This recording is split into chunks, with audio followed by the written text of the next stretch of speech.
Nepal versus West Indies second T20 match का analyse लेकर हम आपके सामने हाजिर हैं। और पहले मैच में 1-0 से जीत एक पहला मैच जीतने के बाद 1-0 से लीड करने के बाद नेपाल ने जो है वेस्ट इंडीज को दूसरे मैच में भी कहीं ना कहीं मात दे दी है। और दूसरे मैच में जो है बहुत ही ज्यादा कंफर्टेबल विक्ट्री यहाँ पर देखने को मिली है और बहुत ही एक तरफा जीत जो है वो रही है, जहां पर वेस्ट इंडीज को बहुत ही कम के स्कोर में कहीं ना कहीं उन्होंने निपटा दिया।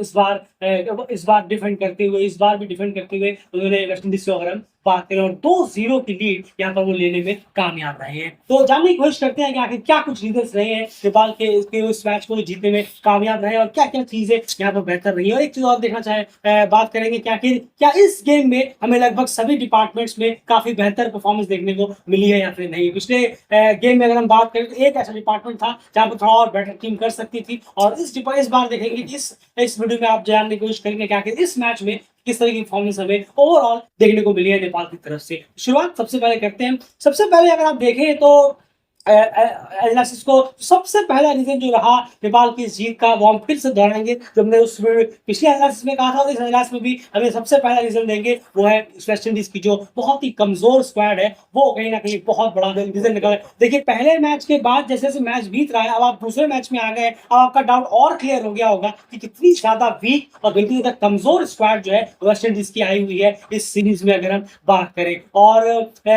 और बल्लेबाजी से पता चलता है, देखिए रशली जब बैटिंग कर रहा था तो मेरे ख्याल से 7 ओवर में उनके 23 रन थे और 10 ओवरों में 38 रन थे। अब बल्लेबाजी देखिए कि ऐसा लग रहा था कि शेल में ही कहीं चले गए। इतनी भी टफ पिच नहीं थी कि आपको 7 ओवर में 23 रन हो और 10 ओवर में आपके 38 रन हो, और इतनी भी एक्स्ट्रा ऑर्डिनरी बॉलिंग भी नहीं थी कि आप 10 ओवर में सिर्फ 38 रन ही जुटा पाए। अगर हम बात करें तो इससे पता चलता है कि जो बल्लेबाज है उनका जो सूरत हाल है वो किस तरह का है, उनका एक्सपीरियंस जो है वो कितना ज्यादा वीक है, कितने ज्यादा वीक ये प्लेयर्स हैं कि नेपाल के सामने भी, एशियन टीम के सामने भी उनका जो हाल है वो बेदम नजर आया। और ये चीज कल भी कहीं ना कहीं हमें देखने को मिली। कल जब मैच चल रहा था, कल तो ब्रॉडकास्टर्स वगैरह जो थे वो भी जो स्टैट्स दिखा रहे थे वो भी कहीं ना कहीं समझने लगे थे अब कि इन दो टीमों में काफी ज्यादा भारी जो है वो गैप है। कल जब आप मैच देख रहे होंगे, जितने लोगों ने मैच देखा है, बहुतों ने देखा ही होगा, लेकिन उन्होंने आपने नोटिस किया होगा कि कल वेस्ट इंडीज के टोटल प्लेयर्स का जो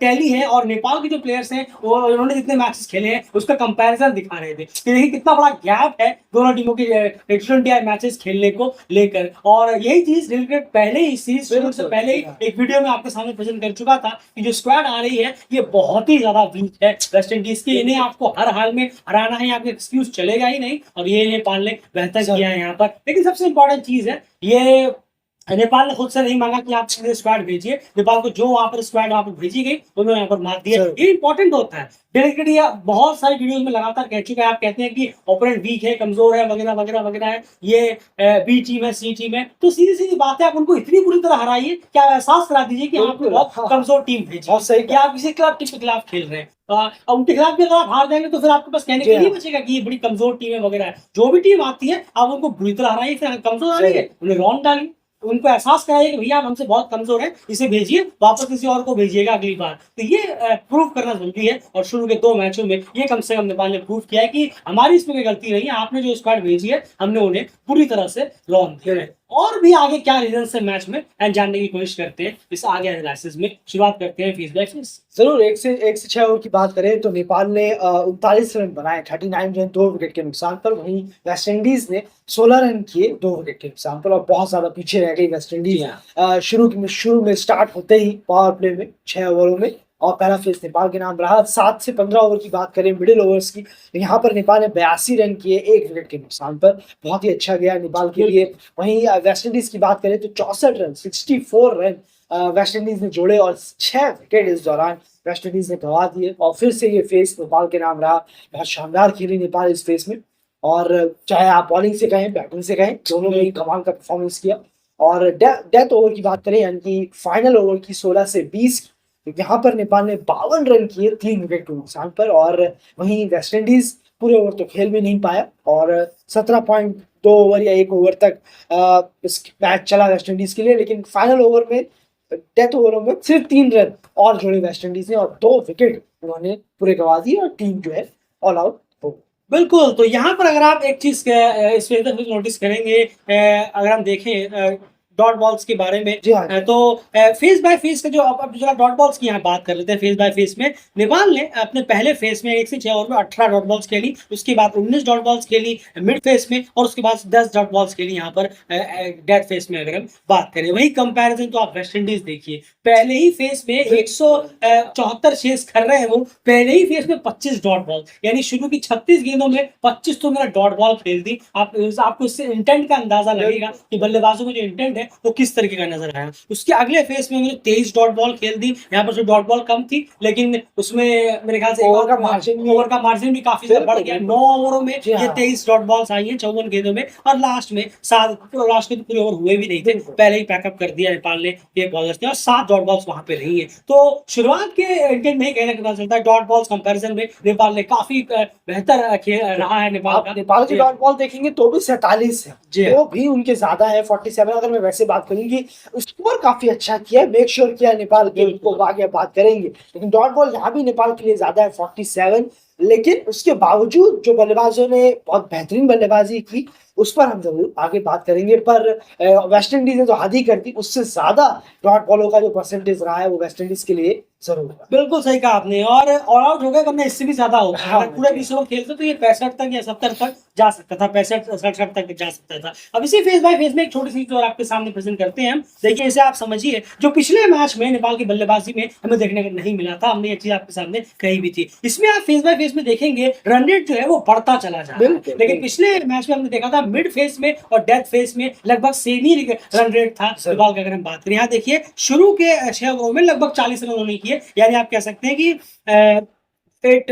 5 का रन रेट रहा है। जी हाँ, 6.5 के आसपास का रन रेट यहाँ पर रहा है। अगर हम देखें तो उसके बाद अगर आप देखेंगे मिड फेस में तो यहाँ पर लगभग वो पहुंच गया 9, बीच में 9 ओवर होते हैं 7 से 15, यानी 9 से 81। जी हाँ, 9 के आसपास, यानी 6.5 से मिड फेस में पहुंच गया वो रन रेट 9 का। और उसके बाद आप डेथ फेस भी देखिए वो पहुंच गया 10 से, बहुत अच्छे, यानी 6.5 फिर 9 पहुंचे फिर 10 पहुंचे, यानी ये जो हमें ग्राफ देखने को मिला ये ऊपर गया है बजाय एक ही जगह रहने के या अटक जाने के जो हमें पहले मैच में देखने को मिला था। बल्लेबाजी की तरफ चलते हैं सीधे यहाँ पर। और कल आप सबने हमारा मैच प्रीव्यू, जितने लोगों ने सुना, काफी लोगों ने सुना था मैच प्रीव्यू, जितने लोगों ने भी मैच प्रीव्यू सुना वहां पर हमने ये चीज कल बार बार कही कि स्ट्राइक रेट को बेहतर करने की जरूरत है बल्लेबाजों को। स्ट्राइक रेट अगर आप बेहतर नहीं करेंगे तो आप उस एवरेज टोटल तक नहीं पहुंच पाएंगे। जैसे हमने पहले मैच में कहा था कि नेपाल ने 148 रन जरूर किए बल्ले से, लेकिन ये बल्ले फिर भी अच्छी बल्लेबाजी नहीं हुई है, क्योंकि आप अपने एवरेज टोटल तक पहुंचने में नाकामयाब रहे। जो शारजा का जो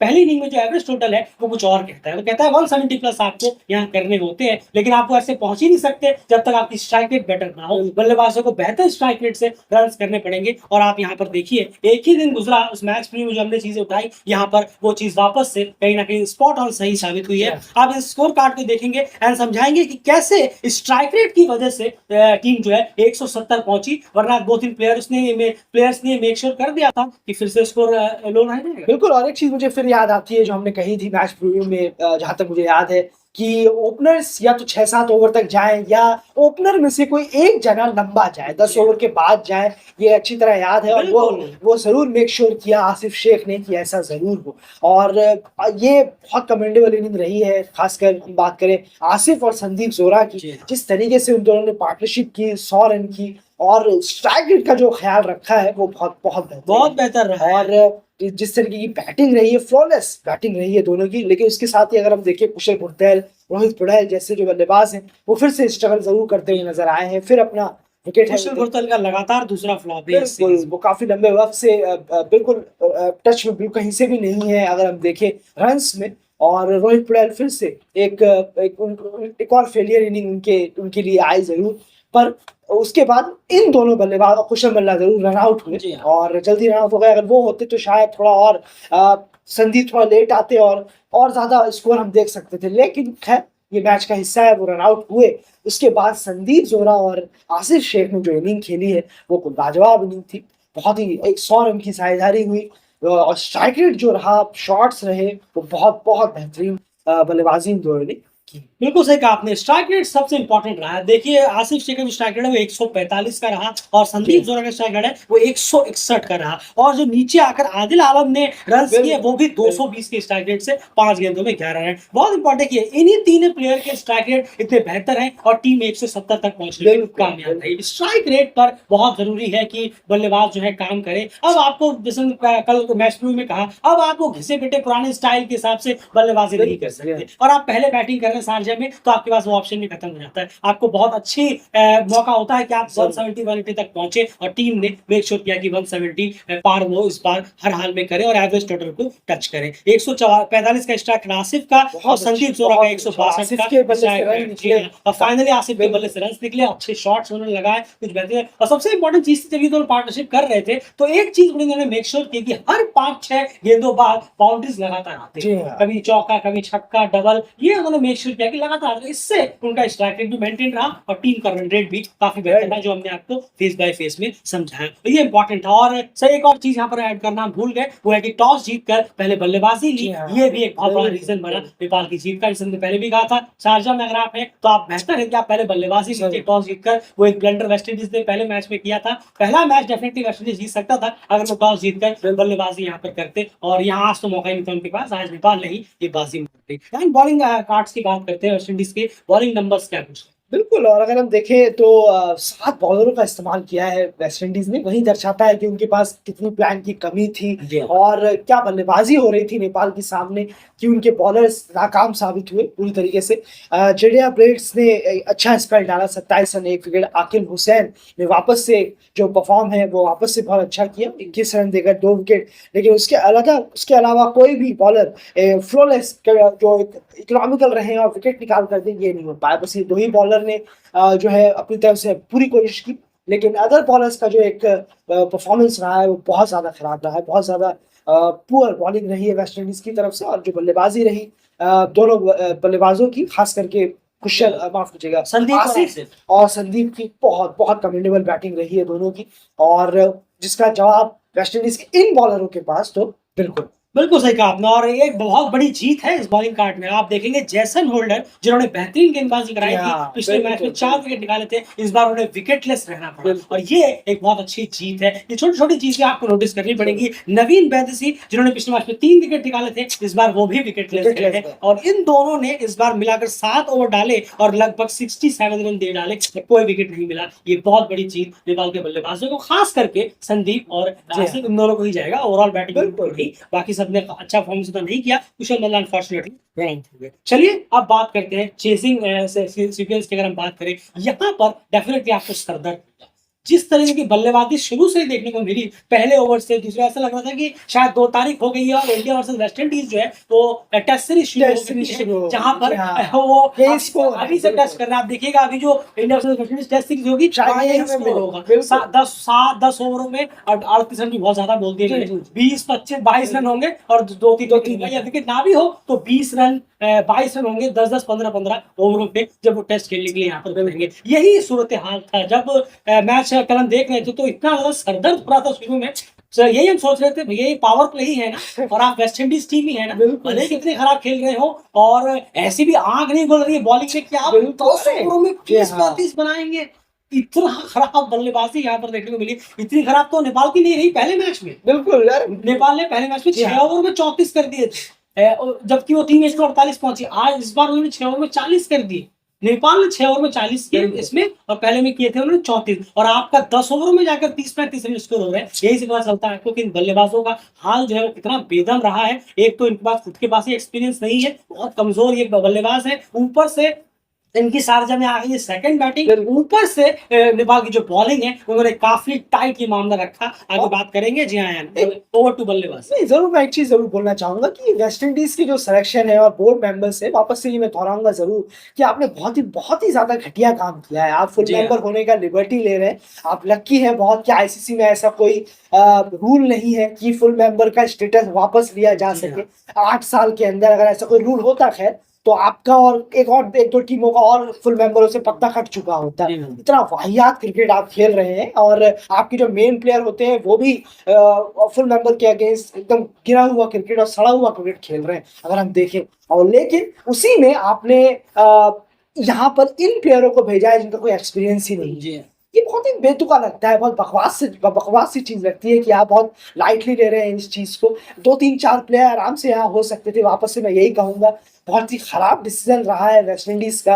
आपको और यार एक चीज है ना, आप कह रहे थे कि ऐसे क्या झंडे गाड़ने वाले हैं आप जो आपने स्क्वाड्स वहां पर भेज दी है और यहाँ पर प्लेयर आप नहीं ला सकते। वो शायद 2 तारीख वाले मैचेस को इतना ज्यादा सर पर ले लिया आप WTC ने बिल्कुल सही कहा आपने। वहां पर जो प्लेयर है वो क्या WTC फाइनल पहुंच जाएंगे? ऐसा हो ही नहीं सकता। और ये तो आप नोट कर लीजिए, अगर कोई कहेगा ये क्रिकेट है, नोट क्या हो सकता है, सुन रहे होंगे उन्हें भी पता है कि WTC फाइनल एक ख्वाब है इस वेस्ट इंडीज टीम के लिए। जो अभी सूरत हाल है ये वो वेस्ट इंडीज टीम है जो वर्ल्ड कप जीतती थी। बिल्कुल सही। ये बड़ा बेतुका और बकवास डिसीजन था बोर्ड का। और कम से कम 2-3 स्टार प्लेयर्स को तो यहाँ रखते ताकि सीरीज का भी एक वजन होता और इन प्लेयरों में भी कुछ बात होती। हम यहाँ बात कर रिजल्ट की नहीं कर रहे हैं, बात कर रहे हैं कि फाइट की। मैच शुरू होते ही सरेंडर कर देती है वेस्ट इंडीज की टीम और ऐसा लगता है पता नहीं किसके खिलाफ खेल रहे हैं भाई। यही चीज है। और एक चीज जरूर है कि ये T20 क्रिकेट है, यहाँ हमें लॉन्गर फॉर्मेट से ज्यादा अपसेट होते हुए बहुत दिखे।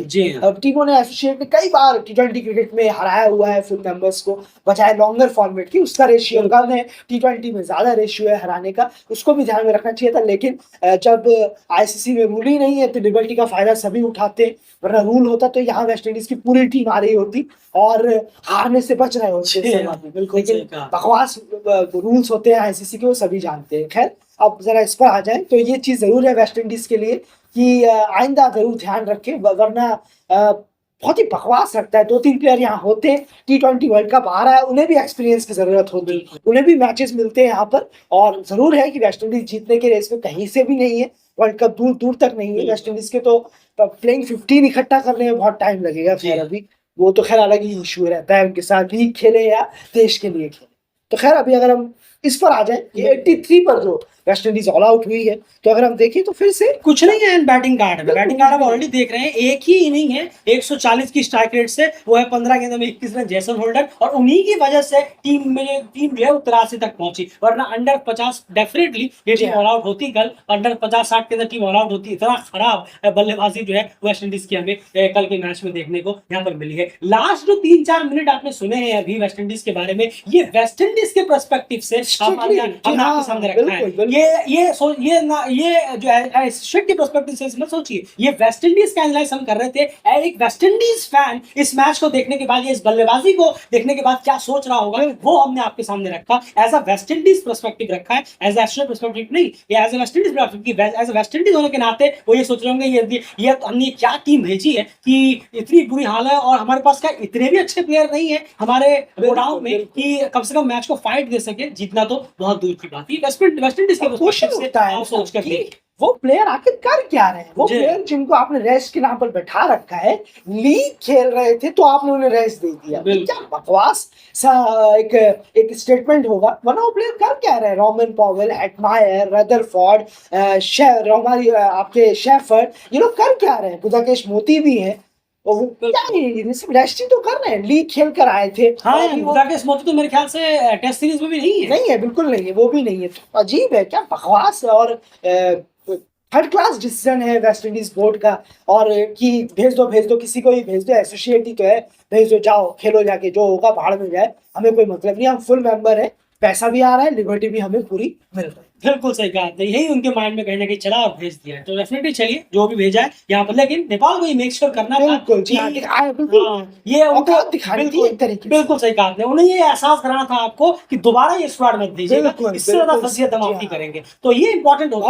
आप किसी भी कितनी कमजोर स्क्वाड के खिलाफ खेल रहे हो, चाहे लोग कुछ भी कहें कि कमजोर स्क्वाड वगैरह वगैरह, आपको फिर वो उस तरह का परफॉर्मेंस भी दे, उनको एहसास कराना है कि आप बहुत कमजोर है और हमसे बहुत नीचे है, इसे वापस भेज भेजिए और अगली बार कुछ ढंग का टीम लेकर आइएगा, वरना हमसे आप पार नहीं पा पाएंगे। नेपाल ने ये बहुत बेहतर किया है। एंड बॉलिंग कार्ड की एट द एंड बात कर लेते हैं। बॉलिंग का जो टैली है वो कुछ इस तरह से रहा है। यहाँ पर दीपेंद्र सिंह हैरी ने ये देखिए क्या कमाल की यहाँ पर बॉलिंग रही है। हम फिर से कहेंगे कि बॉलिंग अच्छी रही है, लेकिन उसका बहुत ज्यादा क्रेडिट हम वेस्टइंडीज के बल्लेबाजों को भी यहाँ पर देंगे, जो हमने लगातार कहा। ऐसा नहीं कि बॉलिंग बहुत खराब हुई है, बॉलिंग भी बेहतर रही है और टाइट रही है, लेकिन वेस्टइंडीज के बल्लेबाजों ने भी इसमें जमकर बल्लेबाज बॉलर्स की हेल्प की है। क्या बिल्कुल बिल्कुल की है और बहुत ज्यादा मदद तो उनकी रही है, कहना होगा ही।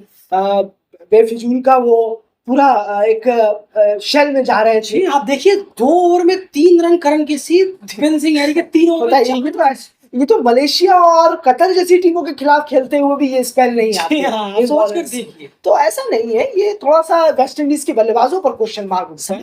कर क्या नहीं थे उनके बल्ले में, और ना ही 10-10 हाथ बॉल स्विंग हो रही थी कि जी हाँ। खेलना ही मुश्किल हो रहा है, ऐसा नहीं है। लेकिन ओवरऑल नेपाल के फील्डर्स ने और बॉलर्स बेहतरीन फील्डिंग रही है, बहुत बेहतरीन फील्डिंग रही है। फिर से कहना पड़ेगा कि फील्डिंग डिपार्टमेंट में बहुत अच्छा रहा है। पहले मैच में भी, दूसरे मैच में भी बेहतरीन फील्डिंग रही है दोनों मैचों में, क्योंकि फील्डिंग में ओपोनेंट का कोई कार्य नहीं था।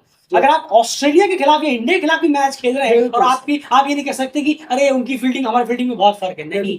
फील्डिंग ऐसा डिपार्टमेंट है जहां पर आप ऑस्ट्रेलिया और इंडिया को भी टक्कर दे सकते हैं, क्योंकि फील्डिंग आपके हाथ में है। फील्डिंग में जब बॉल आती है तो ये सोच कर नहीं आती कि ये ऑस्ट्रेलियन बल्लेबाज ने मारा है, ये इंडियन बल्लेबाज ने मारा है। आपको वहां फील्डिंग करना होता है। फील्डिंग कमेंट बहुत रही है। जी तो वापस से बिल्कुल, और आदिल आलम ने बहुत शानदार परफॉर्मेंस किया है इस मैच में। कई टाइम बाद, कई महीनों बाद वो आए और बल्ले से भी महीनों से तो सालों बाद सालों बाद, लगभग सालों बाद ही आए हैं और बहुत अच्छा परफॉर्म किया है। और साथ ही कुशल भुरतेल ने भी 3 विकेट निकाले हैं, लेकिन हम उनकी तारीफ ज्यादा तभी करेंगे उसी दिन जिस दिन वो बल्ले से रन पहले करेंगे और फिर ये सब, फिर उसके बाद वो एक्स्ट्रा हेल्प करेंगे, क्योंकि वहां पर हो नहीं रहा कुशल भुरतेल हो नहीं रहा। और एग्जैक्टली थोड़ा वही याद आता है आइडेंटिकल जो सैम अयूब के साथ पाकिस्तान कर रहे हैं। बल्ले से उनके रन चल ही नहीं रहे, वो मिसयूज हो रहा है और वो बॉलिंग से आकर एक आध विकेट लेकर जा रहे हैं। लेकिन क्या इससे क्रिटिसिज्म है उनका रुक रहा है? नहीं, बिल्कुल भी नहीं रुक रहा है। और वो फुल मेंबर्स हैं, उनके लिए तो और ज्यादा सब आड़ो हाथों बैठे रहते हैं। लेकिन यहाँ पर काफी वक्त तक आपको जगह टाइम मिलता रहता है। कुशल भुरतेल का परफॉर्मेंस वही हमें देखने को मिला है। बल्लेबाजी से उन्हें और बेहतर करना पड़ेगा। उसके बाद आप ये थोड़ा बहुत चिप इन करें, 2-3 ओवर डालकर विकेट निकाल रहे तो फिर टॉप आप बनते चले जाएंगे। अभी आप कुशल भुरतेल को ऑलराउंडर कैसे कहेंगे? बिल्कुल अभी आज की डेट पर कैसे कहेंगे? अगर आप जब से उन्होंने बॉलिंग करानी शुरू की है, अगर उनके नंबर्स आप देखेंगे तो शायद 20 का एवरेज भी ना पहुंचे, 20 या 22 का एवरेज पहुंचेगा। तो ऑलराउंडर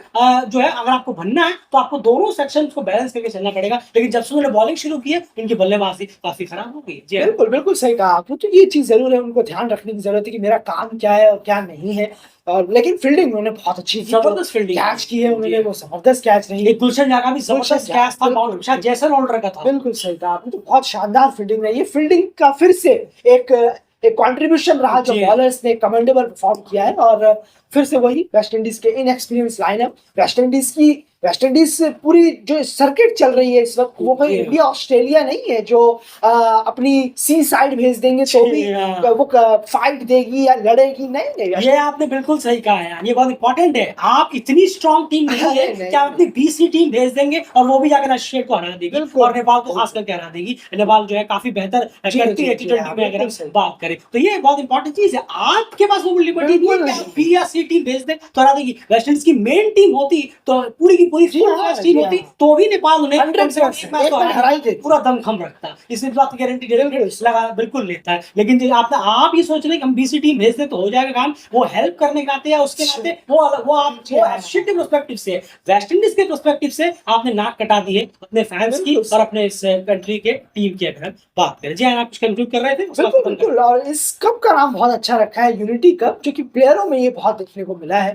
प्लेयरों ने जिस तरीके से एक दूसरे का साथ दिया है, नेपाल की बात करें, बिल्कुल नेपाल की स्ट्रिक्टली, और बहुत बेहतरीन रहा है जिस तरीके से बॉलर्स ने फील्डर्स ने बॉलर्स का, और फिर दूसरे मैच में बल्लेबाजों ने थोड़ा सा बॉलर का साथ दिया। क्यों? क्योंकि बैटिंग करते हैं, थोड़ा सा स्कोर देकर बॉलर्स को ये बहुत बेहतरीन साथ दिया। और यान बिशप सर जिस तरीके से रोहित पौडेल की तारीफ कर रहे थे लास्ट में, जब कमेंट्री खत्म, जब कॉन्फ्रेंस खत्म हुआ, जब लास्ट पोस्ट मैच प्रेजेंटेशन, तो वो बहुत अच्छा सीन लगा देखकर कि एक यंग 22-23 साल के एक इतने यंग कप्तान और इतनी जिम्मेदारी के साथ वो इतनी जबरदस्त तरीके से कप्तानी कर रहा है। यान बिशप सर जैसे बड़े प्लेयर और कमेंटेटर जब तारीफ करें तो आपने जो डिसीजंस लिए हैं उस पर आपकी तारीफ जरूर। बिल्कुल, एक बहुत इंपॉर्टेंट आर्टिकल आएगा Rohit Paudel as a captain से लेकर, वो कहाँ आएगा? डेफिनिटली डेली क्रिकेट में नहीं आएगा। डेली क्रिकेट में कम्युनिटी टैब में जी हाँ। पोस्ट जो है वो बंद हो चुके हैं, आपको वो कहीं न कहीं पता है। ये आपको जाना पड़ेगा एस्ट्रेड क्रिकेट फेसबुक पेज पे, वहाँ जाइए, अभी के अभी उस पेज को फॉलो करिए, वहाँ बहुत इंपॉर्टेंट बिल्कुल। ऑलरेडी अपडेट्स आ चुके हैं इस मैच से रिलेटेड, और भी बहुत सारे रिकॉर्ड्स आपके सामने हम वहाँ पर डालेंगे, और एक बहुत इंपॉर्टेंट आएगा आर्टिकल रोहित पौडेल से रिलेटेड, उसे पढ़ना बिल्कुल मिस मत करिएगा, उसे शेयर करिएगा, उसके बारे में आपकी राय भी उस कमेंट में रखिएगा, लेकिन जाके पेज फॉलो तो करिए, तभी तो आप उसको पढ़ पाएँगे, और हमारे डेली क्रिकेट फेसबुक पेज पे जाकर फॉलो करिए। एक चीज़ ज़रूर एट द एंड कहना चाहूँगा, संदीप लामिछा ने खेल नहीं रहे हैं बार-बार, पहला मैच भी हो गया, दूसरा मैच भी हो गया, पता नहीं क्या चल रहा है उनके बीच में या कैन वगैरह के बीच में, ये खैर इतने ये पर्सनल उनके विरुद्ध है, लेकिन ये ठीक नहीं हो रहा क्योंकि उन्हें एशिया कप भी खेलना है, उससे पहले एक इंपॉर्टेंट सीरीज़ थी वेस्ट इंडीज़ के खिलाफ, यहाँ पर वो हमें 2 मैचों में नज़ारा हुए हैं, लेकिन उम्मीद करेंगे कि सब चीज़ें ठीक हो, पता नहीं क्या चल रहा है, क्या नहीं चल रहा है, इतने इंटरनल मामले देखिए में क्रिकेट की बात हम कर रहे हैं, अब उसमें कहाँ ये सब लेकर बैठे जी आया। नहीं, ज़रूर है और सब ठीक जब चल रहा है तो उसमें ज़्यादा इश्यू है नहीं, क्योंकि हमें कोई मैटर होता हुआ नहीं दिख रहा जी। प्लेयरों के बीच में। जिस तरीके से प्लेयर है साथ में, बिल्कुल सही कहा। यूनिटी है, जो कप का नाम ही था यूनिटी कप, जी। वो प्लेयरों में भी हमें बहुत अच्छा दिखा। तो अभी तक तो ये इश्यू हमें नज़र नहीं आ रहा है, प्लेयरों ने बहुत अच्छा सँभाला हुआ है और सँभाला हुआ था भी। जब अगर हम देखें पहले भी जब टीम साथ थी, जी। सँभाला था। ये मुद्दे हैं, अब ये बोर्ड और प्लेयर मिलकर संदीप मिलकर वो सुलझाएँगे अपना अलग, और ये लेकिन टीम को इससे बिल्कुल अलग रखना चाहिए। बिल्कुल। किसी एक प्लेयर का मैटर पूरी टीम पर आए, हावी ना नेशनल हो, टीम जी पर। हाँ। नेशनल टीम है ये, कोई डोमेस्टिक या लीग साइड की जी टीम हाँ। नहीं है। तो नेशनल टीम पर किसी एक प्लेयर का पर्सनल इश्यू हावी कहीं से भी नहीं। फिलहाल इस वीडियो में इतना ही, बने रहिए डेली चैनल के साथ, चैनल में जाकर सब्सक्राइब जरूर करिए।